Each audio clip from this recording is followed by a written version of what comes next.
Dun dun dun dun dun. Are you gonna sing the Telegram? I don't even know that song. Clue. All right, so it has been an amazing 2 months since we last met. Hello, friends, Ryan and Janet from BoldFit. In the last 2 months, we've been on our first real vacation in 5 years. My dad had a stroke and I'd like to say he's feeling really good right now and seems to be improving at a great rate. Ryan tweaked his knee for the first time in his life. That's kind of a bummer. And all sorts of other things have happened, including, the kids look like they're going back to school for now. So, that's fun. Here we are after 2 months. Wanted to come back and a couple subjects to chit-chat about. As always, after watching said video, if you have comments or questions or things you want us to talk about in the future, please just let us know. So with that, I hand the baton over. Thanks, Ryan. So it's been an interesting summer, I have to say. And I guess I wanted to start off with something which I've already been meaning to talk about for a little while, and it's going to be a very consistent theme that I keep referring to, but it also keeps happening, so I feel like it's important to make sure information is known that this is not healthy. And there was another big celebrity moment where we have a very talented musician and rapper, Lizzo, had an Instagram video that she posted earlier this week after dropping her first song from her last record was 2 years ago. And immediately upon the song hitting, which actually blew up on the charts, a slew of just all these people started to attack her for the way that she looks or the way she acts, or things that were very shaming of her body, shaming of her race, of her gender. And she was visibly expressing true genuine emotion of how painful that was for her, even wherever status she is. You're not emotionless, right? It's so great to go on social media and have that instant validation, because I think internally we're all kind of looking for that, especially now. It's all the time, but it takes that one person or that one comment that can just throw you into such a vicious cycle. And of course, on top of the shaming are all these now medical experts that are obesity is one of the leading killers of US American blah blah blah statistic. And you're okay, first of all, let's see what you look like if we're gonna go just based on your looks. You're just sitting behind your computer writing stuff, so you already have no position to really make an equal effort.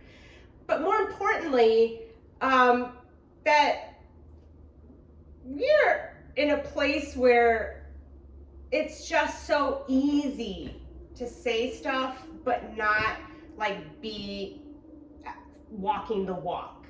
So if you're so worried about obesity being one of the main killers, which, by the way, chronic disease, which includes obesity, is the global leading killer of people. So basically, what is the number one thing that kills people? It's a group of chronic diseases. And yes, we have a lot of infectious diseases, as we all know, right? With COVID. I know now. Millions of people, and we hear this all the time, and we're oh my God. And it's serious. It is serious. But it is way less than the number of actual people that die per year from chronic diseases. So it's a very serious topic, but it is not unidimensional, all right?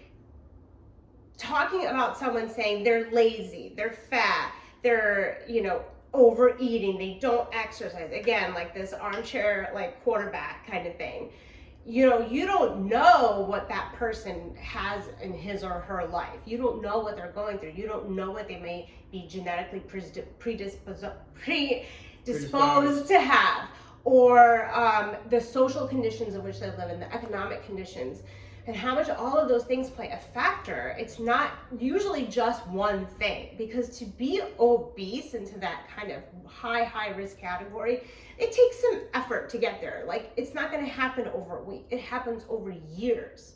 And there's, no doubt that you find that a lot of the people who are suffering from this are also, have depression, have had trauma in their life, have had so many other underlying causes. And that's just like not in this like bubble of information. It's just like fat, bad, skinny, good, white, blonde girl teaching yoga, hot, having a black woman sing and dance as she wants to in her own body, being happy, like bad. It's just a glaring dichotomy, and it's sick. And I, for one, like, I'm always going to be on the side of advocating you cannot ever judge what's happening with somebody just based on what they look like. And that goes for any gender, any race, anything. There's such a weird immediate judgment of it being a character flaw. And yeah, I think it's uniquely American, though it's strongly American. Not dissimilar to actually how we view poor people. It's some sort of character flaw. Again, lazy, yes, or ignorant, yes, or yes, and numerous deserving labels. Right? Yeah, exactly. It all becomes deserving. When obviously life is far more complicated than that, and also the fact that we are a very diverse species. Human beings come in lots of shapes, and significant amounts of those we can't really influence too strongly. We can try to be our best within some parameters, but you're stuck in those parameters. The example I always use is, I can work out all I want and get as strong as I want. It will never make me an inch taller. It won't. It can't, because that's not one of the parameters that I can expand upon. So again, and it's not a character flaw. I mean, maybe it's a little bit of a character flaw for me, but no, Napoleonic complex. But no, that's not such a bad thing. But yeah, exactly that. And I tie this back to what happens in my own like personal professional setting, because even when I have clients that are not in a phase where like I need to look like the perfect body, which happens in like probably your 20s to 30s section of life, but there's at least an initial discussion of, yes, I want to be able to move better. Yes, I want to gain strength, but also there's a wanted desire to have a physical change that usually requires or stipulates weight loss or decreasing measurements or whatever the case may be.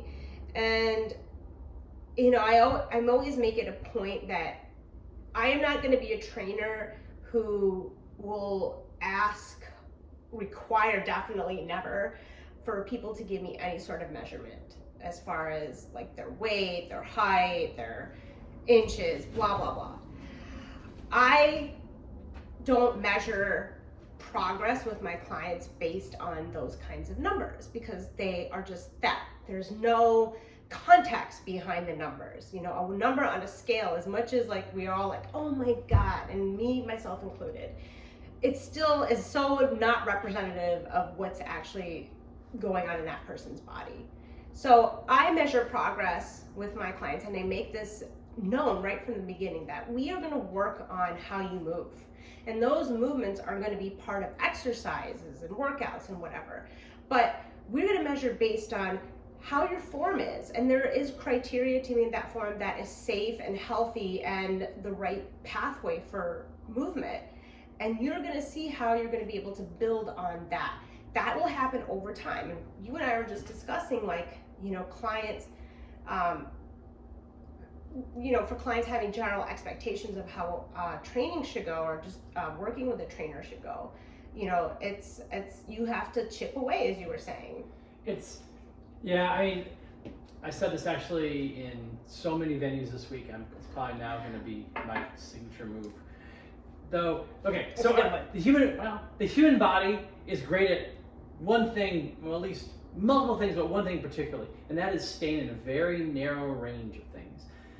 Homeostasis. So the concept is you can only survive in a very narrow range of temperature, pH, hydration, numerous factors. And outside of that, you're dead. That's it. There's literally no yaw room on that. Which also means that the human body is really good at resisting change, some to our detriment. Yeah.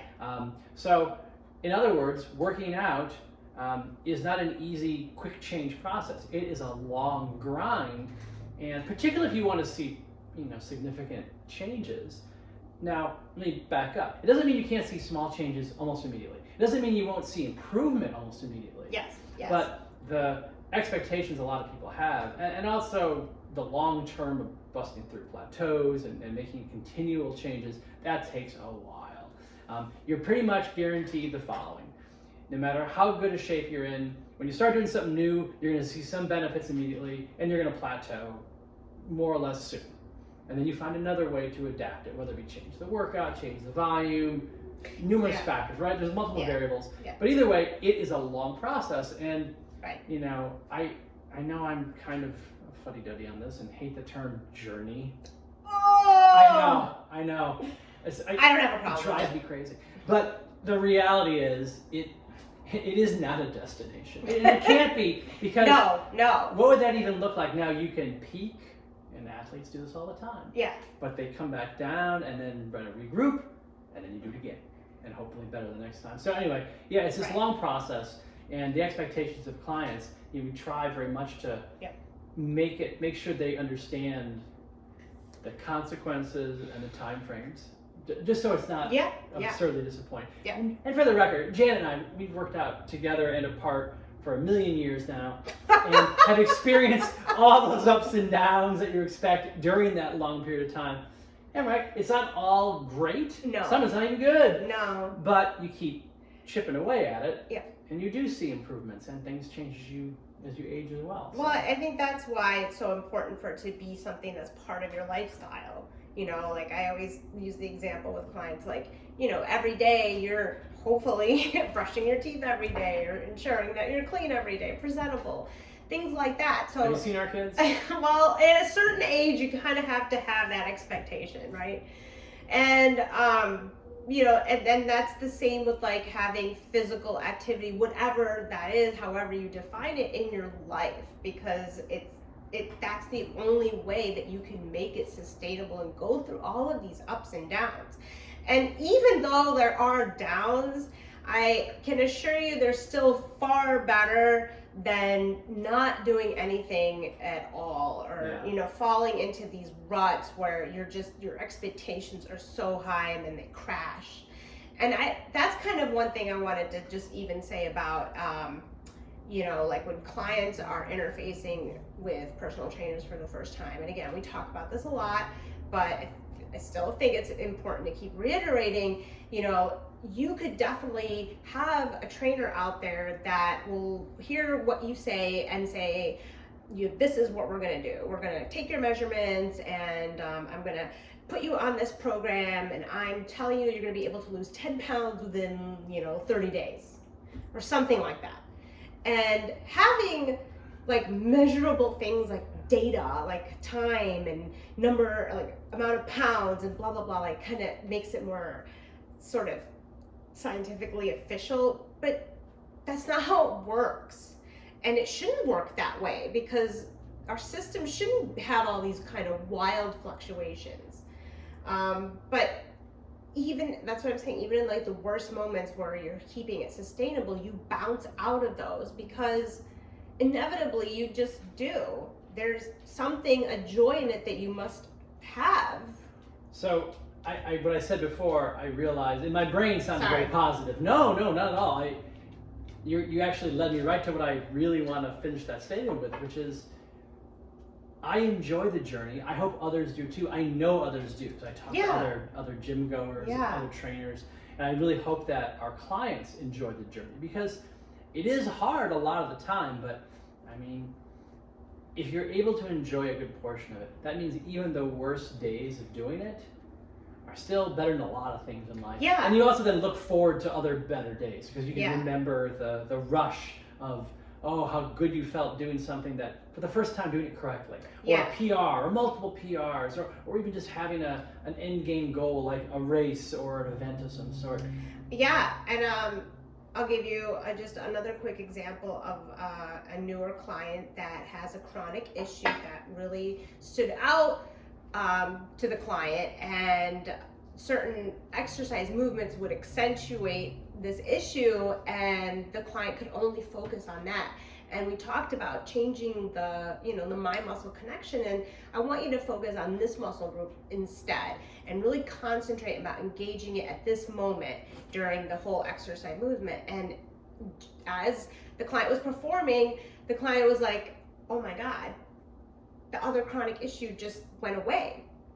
Now, not to say that, did it really go away, or were you able to just find a way to focus on something and to improve the move too, yes, right? which you can't measure that, but it happens all the time. Those small, like, really amazing changes. Particularly when a client says, oh yeah, I can do this way, but I can't do this. Yeah. Well, yeah, we're gonna do that thing you don't do well, Or at least think you don't do well. I haven't done blah blah blah in like 15 years, and I did it the other day. Guess what? We're doing it today. Yeah. Just because I want to make sure we get through our subjects, kind of perfect correlation with this too. So again, making things part of our lifestyle. And I think this is going to become really important. It always was, but even more so now that we're entering, sorry, the cat in the background scene. As we enter into, a lot of people are returning to the office, their schedules are changing, school's about to start.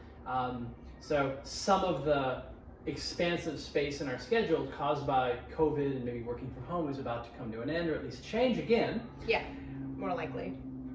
Schedule your workouts. Yeah. And the example I will use is very simple. It's if you schedule it, things will not get in the way, and you'll also make it a part of your habit and lifestyle, which means you will feel strange if you do miss it. Yeah. It's strange enough that you're motivated to do it and continue going back to it. I think that's a really important piece right now. I know for me it is. Yeah. I'm seeing my lifestyle change again. Yeah. And that's okay. Things have changed my entire adult life, and that's fine. Pretty much every couple months. But we still, no matter what, found a way. I will say I did buy a really cool log bar to do strongman stuff at home, so that will be scheduled appropriately. I guess the other important part we want to talk about, this is really top level, super important. Totally, 100%. Yeah. So, Related. Janet, what is the most important sports fact of the current era? The Slovenians, man, yay Slovenia, are like rocking, kicking ass in professional cycling right now. You don't want to ride against the Slovenians right now. Oh my God. That and Tadej Pogačar has the greatest name in the history of cycling. It's awesome. I think it's interesting to watch the Grand Tours, which happen in professional cycling, starting from the Giro in Italy in May, then the Tour de France in July, and now the Vuelta in and Spain. The Olympics in between. And then, this year the Olympics in between. You hear all these commentators and the way certain names, because there's people literally from all over. And it just really stood out during the tour when Tadej Pogačar from Slovenia, I think he's like UAE, Emirates, I believe, team. He kept winning, and so his name, and it was it started to become this really hyped up thing. At one point I suggested we need to have another child, either gender, so we can name them Tadej Pogačar niece. Maybe it's gonna fit. I don't know. It just became like an ism in our house. So yay, that was awesome. And now in the Vuelta in Spain, another Slovenian, different team, Primož Roglič. He's now, I think, if I'm right, I did see the standings. I'm pretty sure he's still in the GC lead. But it's didn't he get fourth in the Tour too? He was pretty high up there. So go Slovenia. But the Giro winner Egan Bernal from Colombia, and his team is really a kick-ass team. He's kind of up there as well. So who knows? It's been only a week. It's a 3-week Grand Tour, so. All I'll say is my favorite's Richard Carapaz, okay? Who gold medalist in the Olympics. All right, so that's all I gotta say. As always, please, if you have any comments, questions, leave them. We want your questions. We love subjects, actually. Yeah. I'm hoping we're able to do this more frequently again. Yeah. I'm sorry it's been a couple of months. Right. You know what? These are good for us. I hope they're good Yeah. for you. And like I said, if you have something you want to talk about, we'll be happy to Yeah. look at each other and do this for man. 20, 30 minutes at a time on a Saturday night. Yeah, and man, people, you're not all medical experts out there, and I'm not professing to be one, but can I just, again, and I've said this before, can I just ask for some kindness? Like, why do there gotta be so much hate? Like, why do you gotta be trolling people with so much hate? One of our kids and I have this joke about how even if the picture is like a little fluffy bunny, your first comment is always, F you! Yeah, you're like, fluffy bunny. What? Why? Like, love, man, come on. All right, on that positive note, as always, Ryan and Janet from BoldFit. Hope you have a great rest of your weekend, and we'll see you soon. Gotcha. That's a good name.